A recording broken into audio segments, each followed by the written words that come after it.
شوہر نے اپنی بیوی کو 3 طلاقیں دے دی ہیں،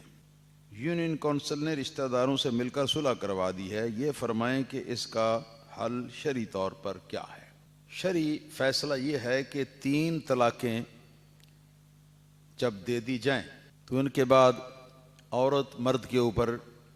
مکمل طور پر ہمیشہ کے لیے حرام ہو جاتی ہے اور کسی طرح بھی رجوع جو ہے وہ ممکن نہیں ہے، فوری طور پر نکاح جو ہے وہ ختم ہو جاتا ہے۔ باقی رہا کہ واپسی کی کیا صورت ہے، بہتر تو یہ ہے کہ جو ہو گیا بس اب اس کے اوپر گزارا کریں اور اللہ تعالیٰ کی بارگاہ سے دعا کریں کہ اللہ پاک اس کو بھی کوئی سبب لگائے اور اس کو بھی کوئی سبب عطا فرمائے، انشاءاللہ تعالیٰ دونوں کے گھر پھر آباد ہو جائیں گے۔ اور اگر جو مطلقہ ہے جب اسے طلاق ہوئی تب سے لے کر اس کے بعد سے 3 ماہواریاں مکمل اس کو جب آ چکی ہوں تو یہ عدت ہے، عدت پوری ہو گئی، اب عدت کے بعد وہ کسی دوسرے سے نکاح کر سکتی ہے، اس سے پہلے نہیں کر سکتی۔ اس کے بعد اگر وہ اپنے سرپرستوں کی مرضی سے، ان کے مشورے سے وہ اگر نکاح کرے کسی بھی دوسرے مسلمان سے تو اس کا نکاح صحیح ہوگا اور صحیح شرعی نکاح گواہوں کے سامنے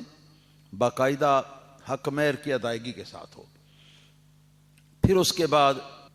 اس کے ساتھ وہ حقوق زوجیت جو ہیں وہ بھی ادا کرے، یعنی ہم بستری ہو دونوں کے درمیان۔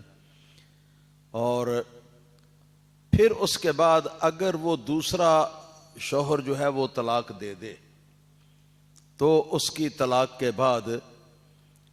پھر 3 دفعہ مینسز جو ہیں وہ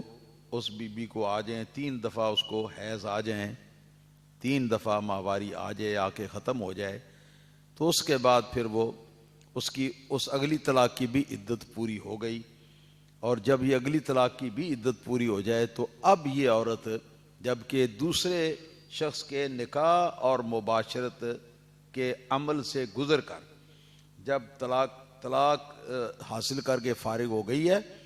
تو اس کی عدت گزارنے کے بعد یہ پہلے شوہر کے ساتھ دوبارہ نکاح کر کے اس کی بیوی بن سکتی ہے، اس کے سوا اور کوئی طریقہ نہیں ہے۔ اور رہا یہ کہ یہ کونسل نے، یونین کونسل نے رشتہ داروں سے مل ملا کر صلح کروا دی ہے، تو یہ لا طاعت لمخلوق فی معصیت الخالق، جو رب تعالیٰ کی نافرمانی کا کام ہو اس کام میں کسی مخلوق کی اطاعت اور اس کی فرما برداری کرنا جائز نہیں ہے، لہذا یونین کونسل کا یہ صلح کروانا بھی حرام تھا اور اس صلح کو تسلیم کرنا بھی اس طلاق کے جو فریقین ہیں ان کے لیے